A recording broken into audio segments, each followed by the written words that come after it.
Senhor presidente, senhoras deputadas, senhores deputados, antes de mais nada, quero saudar os servidores dessa casa, senhor presidente, pela forma tão carinhosa, tão profissional com que fazem com que as sessões aconteçam, com que esse parlamento efetivamente funcione.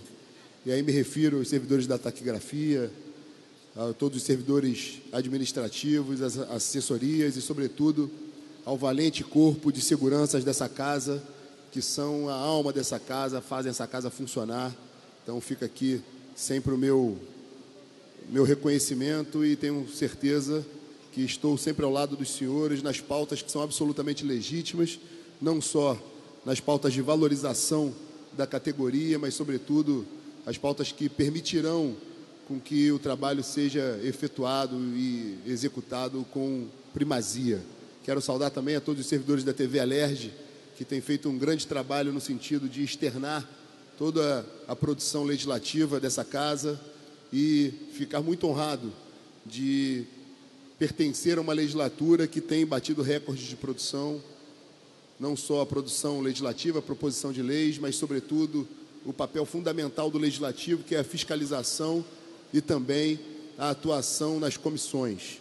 Por falar nas comissões, hoje nós realizamos mais uma audiência na Comissão do Orçamento, da qual eu presido, e nessa Comissão do Orçamento nós estamos já preparando, aprovamos a LDO, e agora estamos preparando todas as ações pertinentes à concretização, à finalização do processo de discussão orçamentária para o próximo exercício.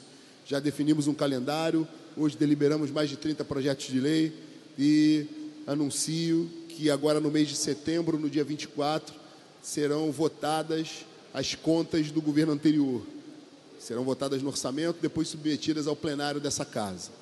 Senhor presidente, eu não posso deixar de entrar num assunto que tem causado tanta polêmica e, mais uma vez, eu percebo uma tentativa, eu diria um tanto quanto desesperada, de uma oposição em querer refutar permanentemente o governo do presidente Jair Messias Bolsonaro. Agora, eles resolveram adentrar num problema que é um problema crônico do Brasil como um todo, de muito tempo, que é a questão ambiental, a questão da Amazônia. Assim como muitos, a Amazônia já queimava há tempo, só que resolveram descobrir efetivamente agora. É um problema que, por exemplo, nos dados de organismos internacionais, da NASA, por exemplo, revelam que o ano de 2005 foi o ano que a floresta mais sofreu com queimadas. Curiosamente, período que estava sendo administrada por esse desgoverno do PT, apoiado por muitos que hoje gritam aqui nessa casa. E, inclusive, eu fiquei estupefato de assistir a um pronunciamento de um deputado aqui nessa tribuna dizendo que nunca fez parte da base de apoio do governo PT, quando, na verdade, eles nasceram ali. São todos farinha do mesmo saco. Todos colaboraram para esse governo que destruiu o Brasil, que destruiu o Rio de Janeiro e agora tiram o seu da reta.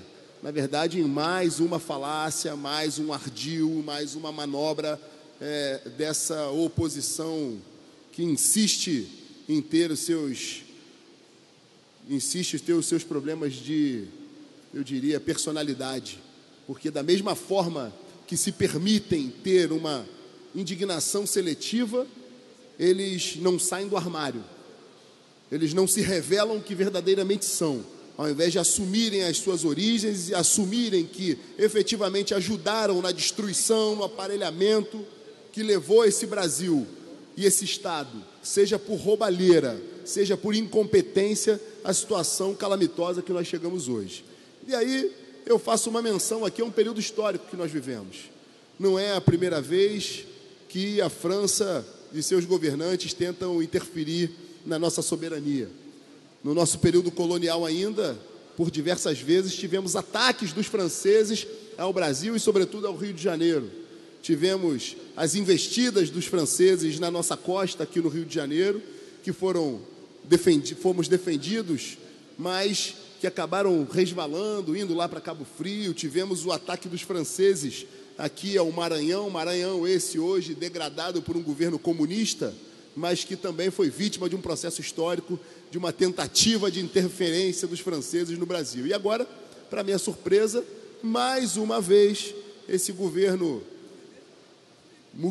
multiculturalista, esse governo esquerdopático que a França, infelizmente, vem vivendo, e aí fica fácil nós observarmos a balbúrdia, o caos, a degradação que a França tem sofrido. Eles foram tão incompetentes para gerir, por exemplo, a cidade de Paris, que está tomada de muçulmanos, uma cidade que tem sido vítima das piores desordens urbanas e violência crescente e outros tipos de degradação, uma cidade que tem afundado financeiramente, um governo que tem 68% de desaprovação desse Emmanuel Macron, e aí a tentativa dele é de lacrar efetivamente o tempo todo, resolveu utilizar do expediente de atacar a política ambiental do governo Jair Bolsonaro. Quero aqui me solidarizar ao ministro do Meio Ambiente, me solidarizar às medidas que foram tomadas de garantia da lei e da ordem lá na Amazônia e, principalmente, refutar esses argumentos que são trazidos por esse...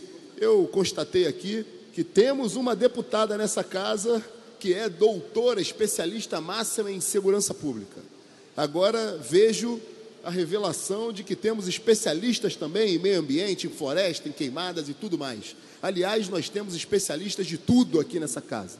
Então, quero refutar o discurso, mais uma vez, eleitoreiro, fantasioso, falacioso, que tentam sempre imputar e estão desesperados que nós efetivamente chegamos ao poder, continuam com esse mimimi de sempre, mas insisto que terão, pelo menos de minha parte, uma palavra que eles gostam tanto de usar, que é resistência. Subirei essa tribuna quantas vezes sejam necessárias, forem necessárias para efetivamente refutar todas as mentiras, as calúnias, as falácias, toda a tentativa de assassinato de reputação, todas as narrativas torpes que eles sempre tentam trazer. Mais uma vez insisto no que eu disse durante o expediente. Eu votei favorável a um projeto da deputada Lucinha, que é um ícone dessa casa, uma grande liderança política, um símbolo da articulação política, um símbolo da força política, sobretudo na zona oeste da cidade do Rio de Janeiro, que teve uma iniciativa muito meritória, voltada para as mulheres. Num primeiro momento, havia um pensamento contrário meu, por uma questão ideológica, de interferência na iniciativa privada, de querer transferir para o particular uma vocação e um dever que é primordialmente do Estado. Nós temos que cada vez mais desburocratizar, enxugar a máquina, deixar o empresário livre, com menos burocracia e sempre num ambiente cada vez menos hostil para o empreendedorismo. Então, por uma questão ideológica, filosófica, eu seria inicialmente contra. Além disso, no que diz respeito especificamente à questão das universidades públicas, há, como eu disse na indignação seletiva, uma defesa veemente desses grupos no que se refere à autonomia universitária. No entanto, quando essa autonomia universitária vai ao encontro de algo que seja do interesse deles, eles aceitam flexibilizar a tal autonomia universitária em prol das suas próprias causas. Então, eu quero saudar a deputada Lucinha, dizer que é muito meritória a questão da atenção ao direito das mulheres. Sou um defensor dos direitos das mulheres.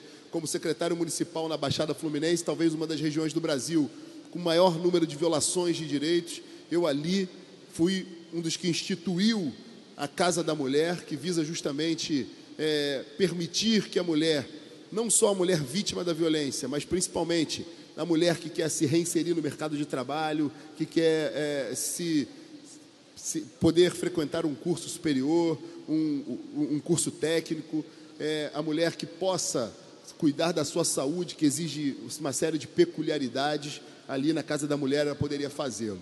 Então, quero deixar claro aqui que, mais uma vez, pegaram um projeto original da deputada Lucinha, que era a redação muito melhor do que a redação que foi aprovada, mais uma vez, indo além do que o mandato parlamentar permite, sou um democrata, um legalista, morrerei em defesa da livre atividade parlamentar. É dever de um deputado e é direito de um deputado também poder se manifestar na tribuna livremente, mas isso não o permite a caluniar. Isso tem sido feito aqui nessa tribuna. Um deputado tem todo o direito de poder apresentar emendas a todo e qualquer projeto de lei. No entanto, o que nós temos observado aqui é uma profunda deturpação do projeto de lei original, como foi o caso que aconteceu com a deputada Lucinha. E, falando mais uma vez, para concluir, senhor presidente, dessa questão da interferência francesa no Brasil, impondo aqui as minhas críticas, apresentando as minhas críticas ao presidente Emmanuel Macron, esse esquerdista que tenta se valer do multiculturalismo e de um Estado globalizado para interferir, usurpar da nossa soberania, eu me surpreendo com a notícia de que, por incrível que pareça, um deputado de um movimento chamado França Insubmissa, deputado Luiz Paulo, o tal de Jean-Luc Mélenchon, um marroquino naturalizado francês, filósofo, líder estudantil, auto-intitulado trotskista, ele se declara anti-OTAN, antiliberal e, pasmem, defensor de Hugo Chávez. Ele já propôs, dentre as suas aberrações no parlamento francês, a redução da idade de aposentadoria, o aumento do salário mínimo, a taxação de 100% no rendimento acima dos 33 mil euros, o abandono da energia nuclear, que representa 75% da energia da França, e, por incrível que pareça, reestatizar o grupo de energia francês. Diante desses absurdos, o último absurdo dele foi querer fazer uma comitiva, está organizando uma comitiva para visitar no cárcere o maior larápio da história desse país, defendido por muitos deputados aqui nessa casa, mas que parece, mais uma vez, motivo de piada, mas não é, uma comitiva do governo francês para visitar o maior larápio da história do Brasil, lá em Curitiba, e não me admira que esse mesmo governo francês, cujo cidadão defende, esteja interferindo na nossa soberania. No mais, destacar o bom trabalho desempenhado por essa casa e dizer que, ao contrário do que alguns comentaram aqui, senhor presidente, Vossa Excelência fica muito bem nessa cadeira, assim como tem lugar garantido e fica muito bem ao comando de qualquer instância, sobretudo na sua cidade de Niterói, que, aliás, também é a minha cidade, porque é a terra do meu querido pai, cidade que eu tive a possibilidade também de servir e que eu tenho muito carinho. Muito obrigado, senhor presidente.